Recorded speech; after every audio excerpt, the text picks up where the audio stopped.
the biblical portion of Re'eh. Re'eh anochi noten lefnechem hayom bracha uklala. See that I give you this day a blessing and a curse. The blessing that you listen to the commandments of the Lord your God. The curse if you do not listen to the commandments. What's the blessing and what's the curse? How can I put it to you as simply as I can and in a way that you will not forget it?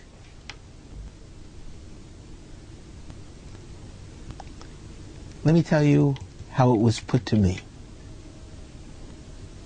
when I was a very little boy. I'm sure many of you know what a sauna is.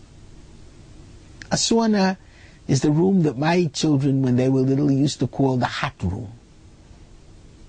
Sometimes it has steam, sometimes it's dry heat. It's very well known in certain circles as a Turkish bath, and in other circles as a schwitz.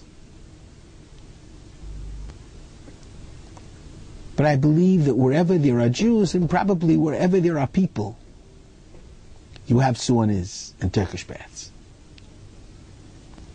When I was a very little boy, starting with age 6 or 7, I used to go with my father and with my grandfather, and we would spend Saturday evenings in such a sauna Turkish bath. It was very hot. There was like a furnace of coals, C-O-A-L-S. It gave off a tremendous heat. And you would sit and perspire, and they told you it was very good for you and very healthy for you. Somehow it relaxes everybody. And I remember my grandfather took a keg and filled it with freezing water. And before I understood what was happening, he spilled the water over my head. Oh! I went, shuddering, the cold. But then when my body got used to that water, and the water caused the evaporation of the perspiration, my whole body cooled off, and I said, it feels great. My grandfather said to me, remember, my child, that's exactly the difference between a blessing and a curse, between a good deed and a bad deed. Very often, you do a good deed. It requires time, it requires energy, it requires an expenditure of money. Ooh. But after you do it, you always feel very good. A bad deed. An ice cream cone after you've just had a steak dinner. You see the cone.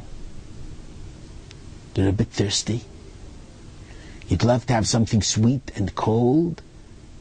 You reach out for the ice cream. But after you eat it, and you realize you went against the biblical law of not boiling a kid in its mother's milk, eating meat and milk close to each other. Ooh, what did I do? And sometimes it'll even give you a stomachache. My grandfather said to me with a smile, my beloved grandson, all of life is the difference between the oo and the ah. Make sure whatever you do, after you do it, you say ah. God forbid that after you do it, you should have to say ooh. If after you do everything that you do, you can truly say ah, then you will truly live a blessed life. Shabbat Shalom.